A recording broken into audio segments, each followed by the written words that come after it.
Thank you for joining me today. It is July 1st. Can you believe it? I am just floored that half the year is gone, and I'm glad you're here with me. I know that if you are tuning in today, you are committed in your real estate business and, really looking to maximize every ounce of your days. So I've got a question for you. Are you tracking the 2024 presidential election? Did you watch the debate? And I'm not going to get political, but what I am going to do is share some information. And I think it's important that we take a look at this because I'm going to bust a myth that is being spread throughout the country. And it's kind of alarming, to be real, the kind of misconceptions that are being formed around this myth. And it has to do with the villain of housing affordability. And what I mean by that is housing affordability is an issue. And Redfin did a study. They polled 3,000 people across different generations. So they had Gen X, they had millennials, they had Gen Z and boomers. And what they found was that housing affordability was the number one issue. And I work with a lot of Gen Z. There are a lot of younger people on our Zoodealio team. And I hear this from them quite often that housing affordability is at an all-time low. It's terribly difficult to buy a home for the first time right now. And we know that. And because of that, it is a big issue in the upcoming election. Now, I'm not going to get into politics or anything like that, but I want to bring this to the forefront because the villain of housing affordability is often blamed at Wall Street. And so you've probably heard that Wall Street's buying up all the homes and all of that. So we're going to take a quick peek into that. But first I want to share with you this, and I thought this was really interesting. If you look at each generation at age 25, and these numbers are adjusted for inflation, it says that on the chart, and you look at, for instance, what our grandparents, their average pre-tax income was $74,000, and the cost of public college for them during that time was 13% of that average pre-tax income. But look at the house price to income. It was 3 times. And then for our parents, the house price to income was 4 times. But look at what it is for Gen Z. It is 7 times. Their house price to their income is 7 times. And so it really is startling. You can see why it is such an issue, especially for the emerging buyers in the housing market. And so we can, we understand that this is a problem. It's problematic. But the villain and who's being blamed for this is often Wall Street.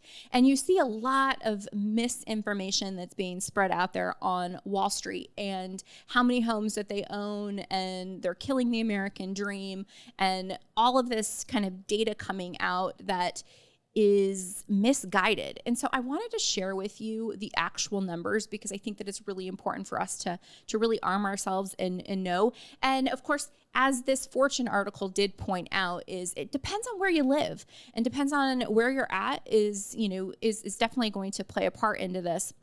And what we know is that institutional ownership has risen. We do know that during the pandemic, institutional ownership definitely was part of the price appreciation. There were definitely a lot of institutional buyers purchasing homes, but in nowhere near the volume that people think. And so I want to peel it back and take a quick look at it.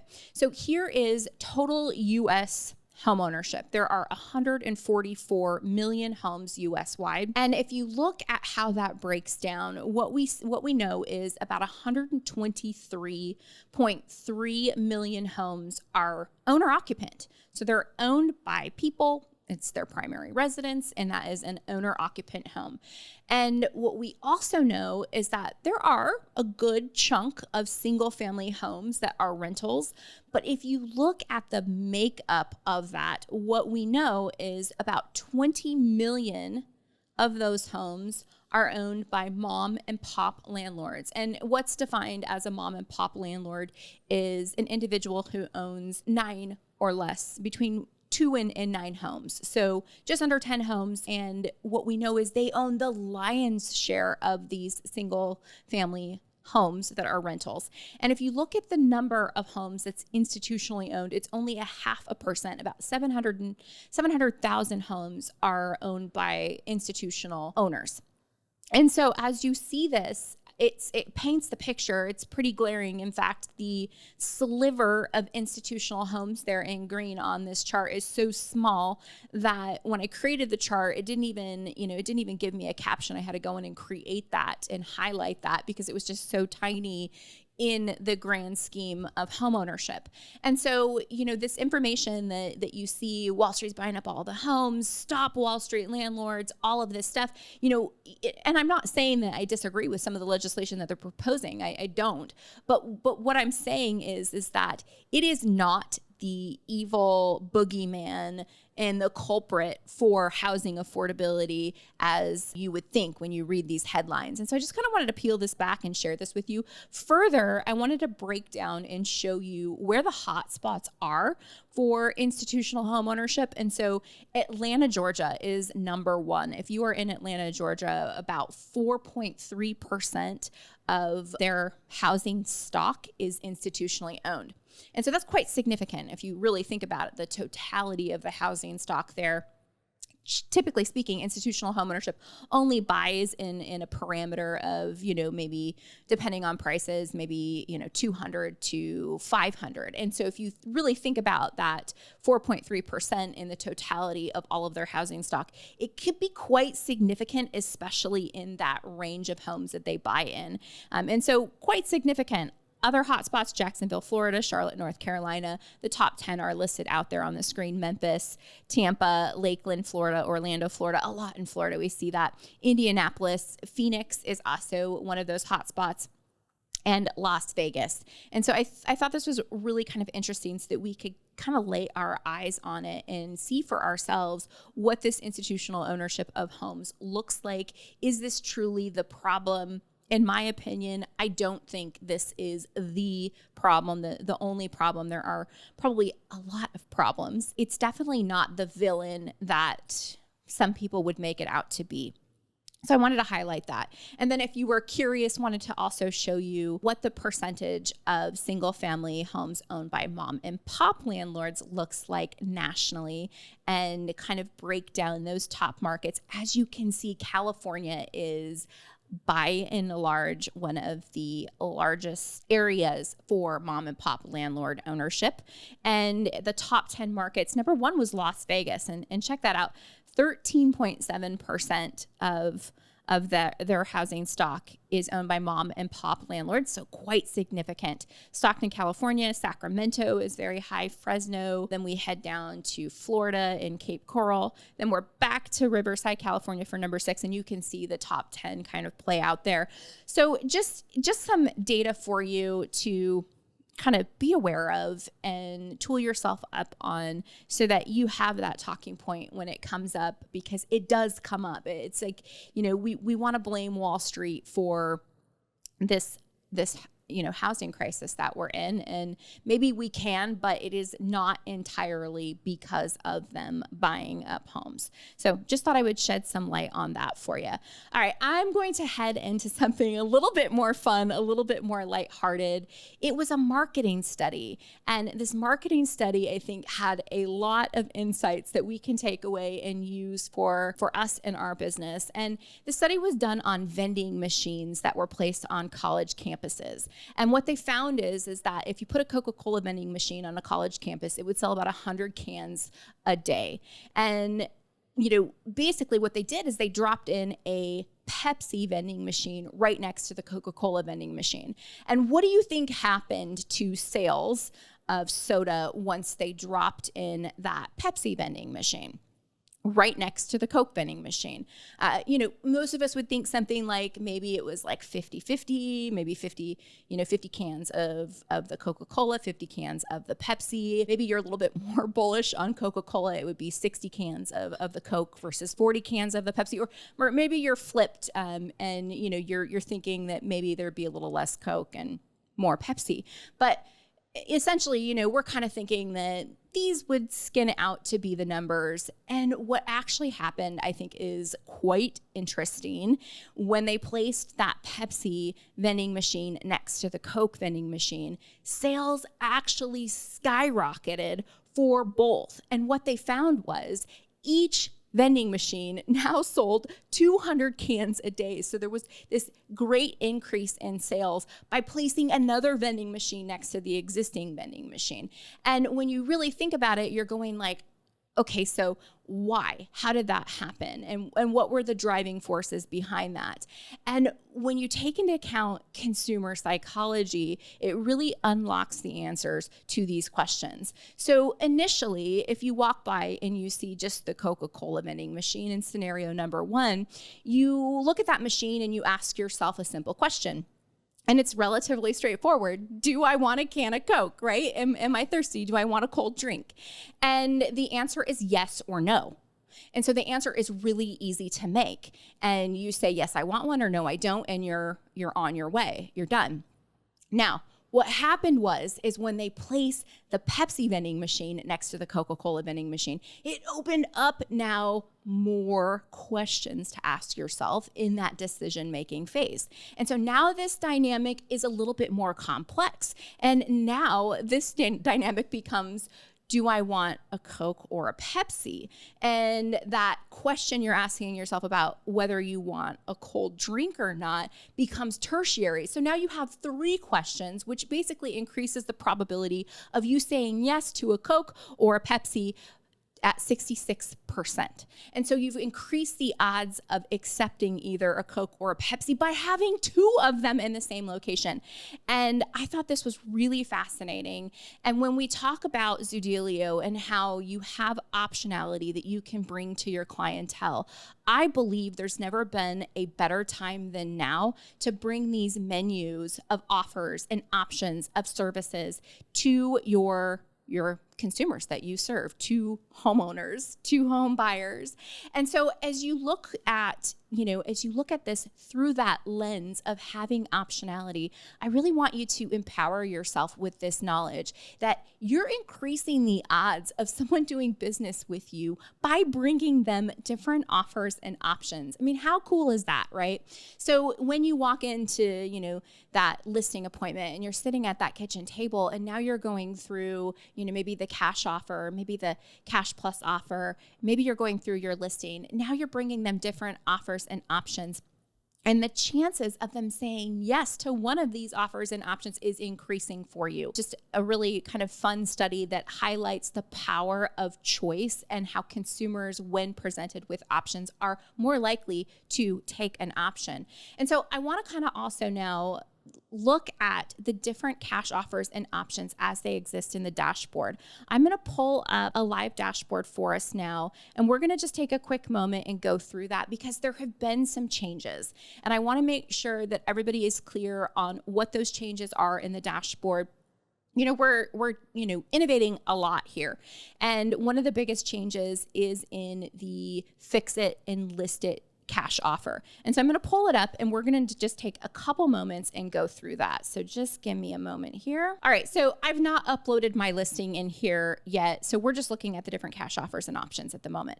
And as you'll see, you've got your cash plus offer, you got your sell now, move later offer, your cash offer, and your fix it and list it. Now, look at that cash offer for a moment because I just showed you the institutional ownership of homes. And what we know is that these institutional buyers, look at that offer, $323. They're buying at, if they're buying at such steep, aggressive discounts.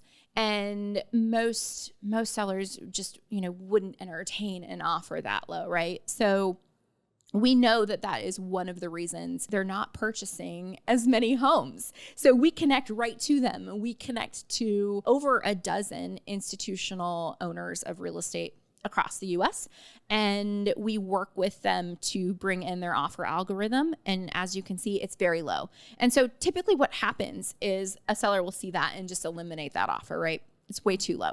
Wanted to point that out. But The cool thing, the interesting thing about the Cash Plus, the Sell Now, Move Later, and the Fix It and List It is those are all designed to be market value offers. Now, when the offer is returned, if you get that offer amount and you're looking at it and it's off for that house, please communicate that to our team. The best way to do that is by clicking this Finalize My Offer button, and we'll do that in a moment so you can see what that flow looks like, because that is also another change to the process. Because here's the reality. We want to make sure that the buyer is returning that market value offer, and the offers are driven by an algorithm, just like an AVM, just like a Zestimate, right? And I always say, like, it's kind of a good thing that the Zestimate isn't 100% accurate. I mean, if it was, we might be in some trouble. In fact, there's a lot of people a lot of real estate agents that's one of the main ways they prospect is they print out Zestimates of someone's home, they circle it, and they leave a sticky on there saying like, hey, like, let's talk about the real value of your home, call me, something like that. So we know that it's not a super accurate number. And so when these offers come through, if you notice it's too high or even too low, that's not going to serve anyone. The goal is to get that market value number. So if it's not market value, I want you to take the steps to finalize the offer. We're going to do that in just a moment so we can go through that sequence. It's really simple. All right, let's also take a quick look at the Fix It and List It, because see, what has been done is the Fix It and List It is now its own offer type. It's very similar to the Cash Plus in how it works. If we go to the View Offer Details, you can kind of see how this works. Essentially, the seller can accept that cash offer, and if they accept the cash offer, then what will happen is during the inspection period, the buyer will go in, the buyer will do a home inspection. The buyer will also propose the repairs and renovations that they believe will enhance the resale value of the property. This is also an opportunity to work really closely in conjunction with you. So the buyer will work very closely with you so that you can give your feedback on, maybe what you think that the home needs in order to enhance that resale value. And then, of course, once the repairs are agreed upon, so keep that in mind, the homeowner gets to make the final decision on what repairs will be made, because ultimately they're paying for those repairs. The repairs are coming out of their equity on the first closing. And so they have to be comfortable and confident in that repair amount. If they're agreed upon and we go to closing, then they will get their first payout, and then the seller moves out, right? So they get that first check and they move out of the house. After they move out of the house is when the buyer will go in with their contractor and they will make those repairs. Sometimes we get questions like, hey, does the buyer need to work with me and my network of contractors? And typically, no. Typically, they have their own network established, but there are some circumstances where they may lean on you for a referral, or if it's something super niche, maybe they'll reach out to you for that. So keep that in mind. And then once those repairs are made, then of course you're putting that home back on the open market and you're selling that home on the open market. It's really neat. The buyer has a resale marketing agreement that they make with you and the original homeowner that just kind of outlays everything that you're going to be doing for them during that time to potentially sell that home above and beyond what it could have sold for before, right? And then of course in here you can kind of see some of the projects that the buyer has done, and you can see befores and afters. You can get some of the financial details as well right here on this screen, just to kind of have an example of what's possible. And we just heard from Fix It and List It buyer in Virginia, I believe. Yes, it was Virginia. And this home sold for so much more on the open market that it was really cool and exciting. And, anytime that happens, you as the agent, you're the rock star, because you had a solution that they didn't even knew existed, number one. And then they were able to take advantage of this solution, and it just drastically improve their bottom line. So it's really cool. So anyway, you can play around with this and see how this works. You can click the see frequently asked questions, and you can kind of go through all these different frequently asked questions as well. And then here on the offer breakdown, it breaks down how it works and, sets forth what the fees are. So there's a program fee. There's, of course, your agent commissions and closing costs, and there's the repair cost. And then, of course, there's the reserve. And the reserve is that portion of that homeowner's equity that gets held back until the second closing. And that is hedged on that final sales price. So if the final sales price is higher than that original offer amount, the beautiful thing about this offer structure is that the original seller gets all of that upside from the open market. So the buyer makes no margin. It's absolutely incredible. And then, of course, on the flip side though, like let's say the house doesn't sell for that original sales price. Well, that difference between the final sales price and that original offer amount would be deducted from the reserve. And then that remaining portion is returned to the homeowner. This is one of the biggest changes because before we just lumped this under the cash plus. It's different. It's extracted now. The fix it and list it is essentially that cash plus offer with the repairs being made. And so I wanted to point that out. It's a fairly new change. I believe we've been out with this for about 3 weeks. In about 6 weeks, you're going to see some real big changes to everything because we're changing things again, just really making everything more clear, more fluid. With the updated blast report, you are absolutely going to love it. I can't wait to show you. As we get closer to that target release date, I'm really trying to decide when is the appropriate time to show everyone. I don't want to show people when it's not out yet, but we're so close. Can't wait to show you. You're absolutely going to love it. It's a game changer for you and your business. I know it. But for the time being, though, this is the new dashboard structure and how it works. And then real quick, I want to take us through that finalize my offer sequence so that you're aware of what to do when you want to request a manual review of a number. So let's say you put a client in here. Let's say you're prospecting. Let's say you call an expired listing and you let them know that, hey, you have cash offers for them on their home. Would tomorrow at 10 a.m. be a good time to stop by and show you, maybe get some pictures of your home. Let's say the seller agrees. And at that point, you want to finalize this number. You want to firm this number up. And so you can go through this sequence to do that. And that way you get the final number. So here's how that works. It's pretty simple. So what you're going to do is you're going to click on finalize my offer. When you click on finalize my offer, it's going to show you the offer amount. You're going to hit confirm. It's going to ask you what date that they're looking for closing. And don't worry about knowing this date. If it needs to be changed, it's super easy to do so. This primarily comes into play for the sell now, move later, because they're trying to calculate how long that homeowner wants to lease back the home. So just a little tidbit for you. Don't need to stress too much about this number. Just put in 30 days. That's what I would do. And then this part is pretty important though. We need to know the outstanding mortgage balance on that property. And the reason why is because we have to make sure that this offer structure works with their equity position in the home. And you'd be surprised how many times, you get down to the closing table and everybody's surprised that the seller doesn't have enough equity to make the offer work. And so we want to avoid that as much as possible. We want to avoid, going into contract on a property that is ultimately not going to work because the seller doesn't have enough equity. And so this number is pretty important. If you don't know it, sometimes you can grab it from RPR. Sometimes you can grab it from your local tax records. If you don't know it, just do your best to guess what that is. Sometimes you can see that last deed and you can see what was taken out on that mortgage. So go ahead and just put in here if you know it, don't know it. Put your best guess if you don't know it, and then make a reminder to yourself to get that number from your seller in the event that they want to proceed forward with one of these offers.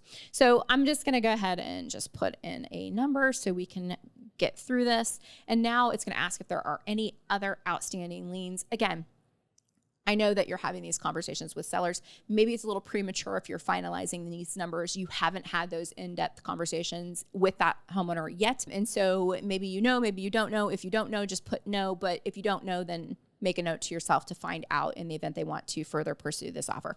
So once you hit that, it's going to kind of just summarize those findings that you just gave. Click continue.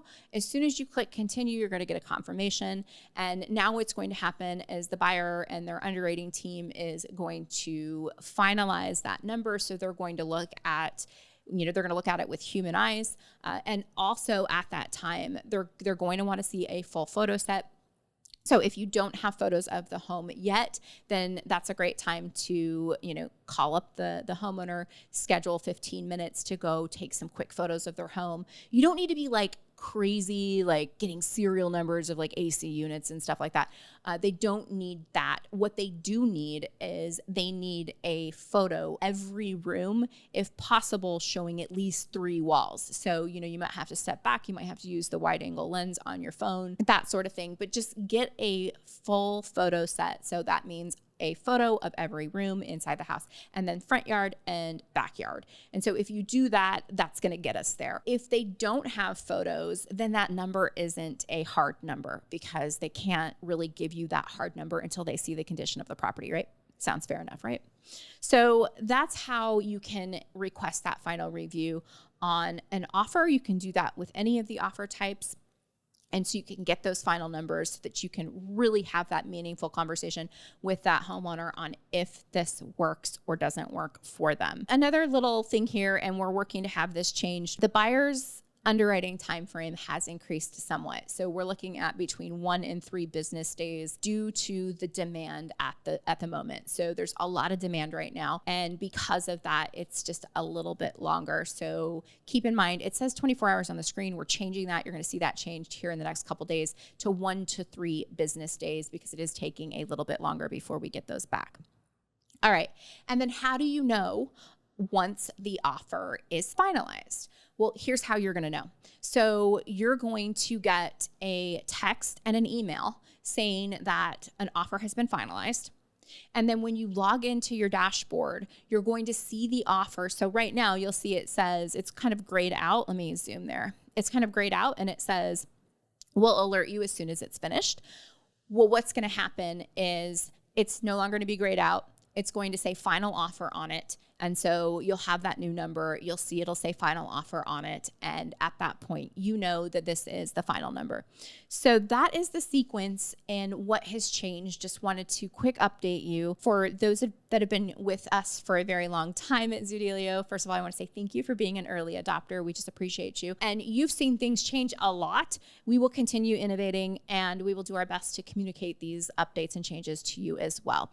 If at any point, though, you have any questions on this, please reach out to us. We're here to help. There are a multitude of ways to get into contact with our team. You can call us, you can email us, you can chat with us right from your dashboard. Whatever is easiest for you. I always say communicate with us in the method that you prefer to be communicated with. We will answer all of your questions and tool you up on that. Keep in mind, though, that having this optionality, it's just like the Coke and the Pepsi. You're giving them the choice between how does the cash offer look versus list your home with me. And I think that is really exciting and really fun and increases the odds of you just getting more of that listing inventory. Now, I know that things might be a little interesting in your market right now. And all real estate is hyper local. Let me preface that. But we did come out with, new data that showed that pending home sales are the lowest that they've been in years. And, we know that it has slowed down a little bit. We know interest rates are still high. We were all hoping for some rate cuts, but they haven't happened yet. And so it's an interesting time in real estate for sure. And we also know that August 17th deadline for all of the NAR changes to go into effect is coming at us quickly. I believe that our NAR dues are due, right? Like now. And so there's just a lot going on in the industry. And what I know is that those of us that are focused and committed to our business are going to prevail. I think it's one of the greatest times in real estate because there's so much opportunity for us. And opportunity in the sense that, if you're in a room full of realtors, you can look to the left and look to the right, and chances are in 6 to 12 months, that person on either side of you might not be doing this anymore. And I don't wish that on anyone. I love real estate. It's such an exciting and rewarding career, but the fact of the matter is there will be a lot of folks that just don't want to innovate. They don't want to take the time to learn new things. They don't want to take the time to implement new standard operating procedures in their business. And because of that, they're going to fall drastically behind. And so I wanted to also, in light of the fact that it is July 1st and we are 6 months through the year, I wanted to go through a framework with you that I believe is so simple. and is going to unlock some insights for you in your business. So I'm heading back over to my slides. The framework is so simple. And I think that many times in real estate, we overcomplicate things. But the truth of the matter is if we consistently show up in our business and if we consistently work on one of our lead pillars, whatever that might be, and we consistently do that, we are ultimately going to have real estate conversations.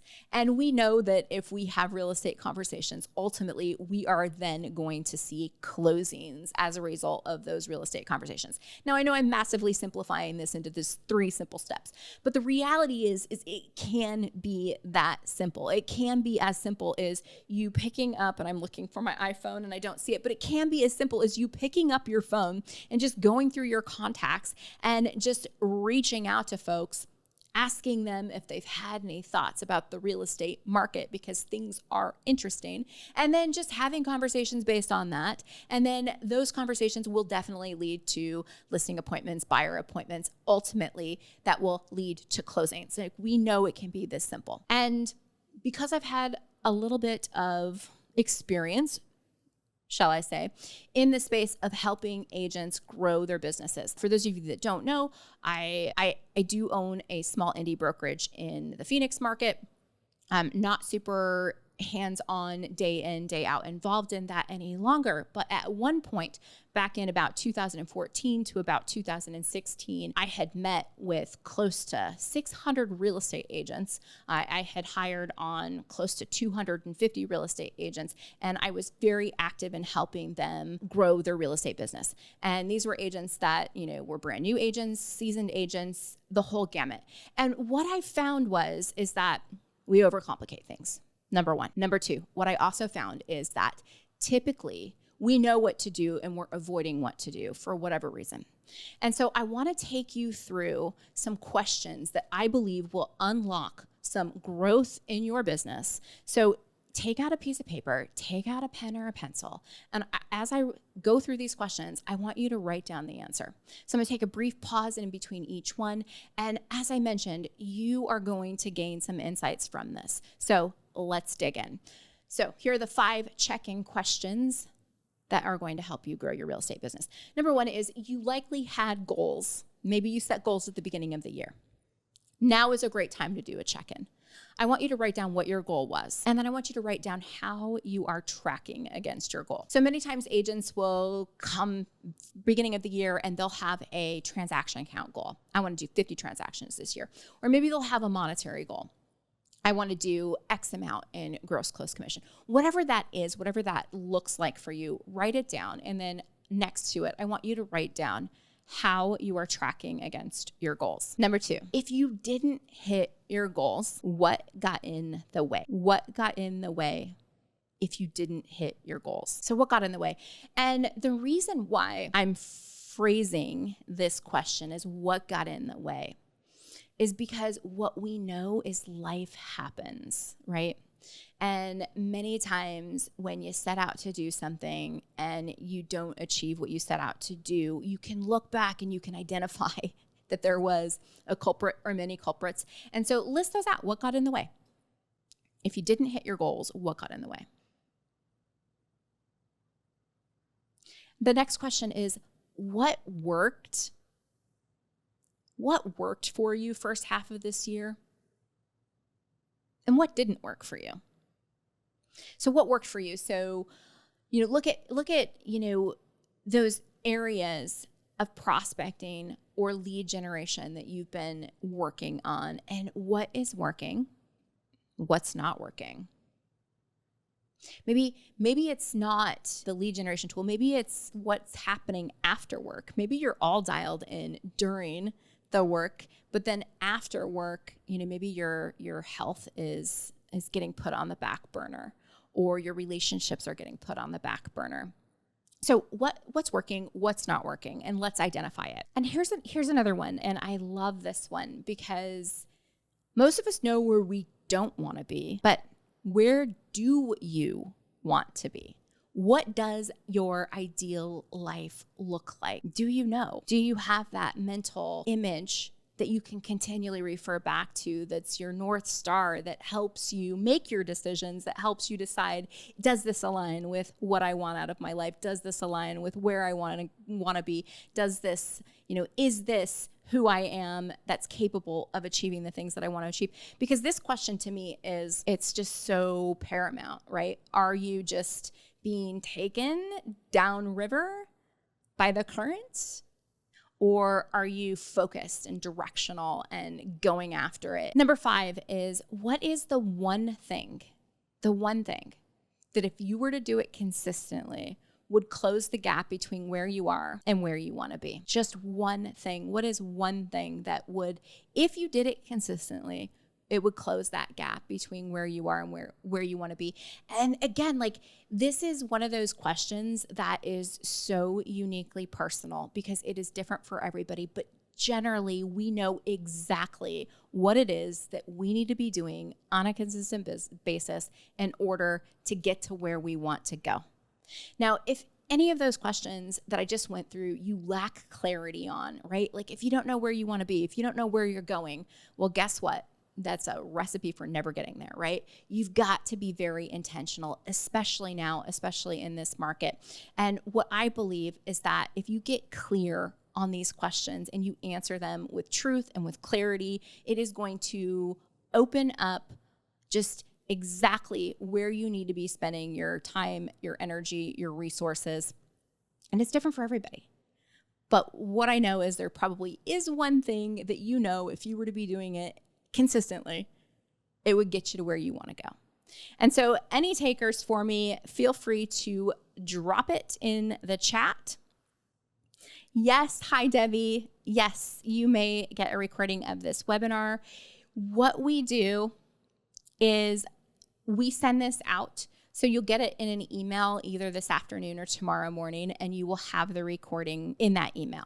And yes, hi Jane, happy to go back to 3. What worked and what didn't work for you? And I just thought this was such a great time just to do a quick check-in.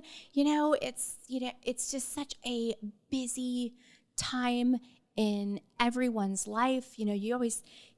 Everyone I talk to, it's just so busy, a lot going on and this and that. And it's just so easy to get sucked into that busyness. And so I think that half year mark, let's take a quick moment. Let's do some reflection. Let's look at what worked, what didn't work. And I can tell you, we're doing these exact same things here at Zoodealio. We're doing them with our team. We're doing them as an executive team. And they're just such simple exercises that can unlock so much growth for you. You have to have that awareness around your intentions and around your actions. And this is what it does. It brings that awareness to the forefront. We've got the Good Ale Realty team said, for our team, it is being on the phone, having those conversations, and we are not consistently. So we need to get back on track. Yeah, absolutely. That is the thing. It's we have the good intentions and we know that if we do the thing, it will produce the result. But then so often things get in the way, and until it becomes that number one priority, nothing gets in the way, which you know all of that. But it's just bringing that awareness to the forefront. I can share with you that the past few months, things have been very dialed in for me and my business, which is wonderful. But what I noticed is that I needed to dial in my health and my fitness. And so that has become such a priority for myself. And I have made it a non-negotiable, and I'm really proud of the work that I put in and the payoff. It's starting to come. It's I'm starting to see the results and the fruits of all of that hard work. And so, as I mentioned, it's not always, and for a Good Ale Realty team, it's picking up the phone, but it's not always business, right? Your business could be completely dialed in and maybe something else is suffering. And so you've got to really look at that totality, especially as entrepreneurs, because we've got to really fuel our mind, body, and soul in order to show up as the best version of ourselves to achieve all of those results that we know we're capable of achieving. And, I always say, like, it's like you feel this calling and you know that there's something that you're made for. And real estate truly is that vehicle for me to bring my gifts out into the world. And I know that for a lot of us in real estate, we feel the same way. That's why we're so passionate about it, is because we do get to help people and serve people. And oh, by the way, it's one of the most tumultuous times typically of people's lives is when they buy and sell homes. And so we just have this great honor and we get to be a part of that. So thank you for being here with me today. We reviewed some institutional ownership in real estate. We went through a really interesting marketing study about choice and what happens when you're presented with two options, which I think is a great segue into the different offers and options that Zoodealio provides here. And we went through some of the updates and changes. I let you know that there are more changes coming and you're gonna love them. If you're not already assembling your list of people that own homes, please do so, because as soon as you see our updated blast report, you're going to want to get everybody you know that owns a home on this report. It's incredible. It's amazing. It's going to be a complete game changer in your business. And we are on the countdown of that coming out. We're going to have a lot of new changes coming out. We'll do our best to keep you informed every step of the way. And I just want to finish by saying thank you if you've taken the time to go through these thought-provoking questions. I appreciate it. It's going to serve you and your business. And I appreciate you. If you guys have any questions, let us know. We are always here to help and serve and support you in your business. Have a fantastic Monday and happy 4th of July, everyone. I will see you in a couple weeks.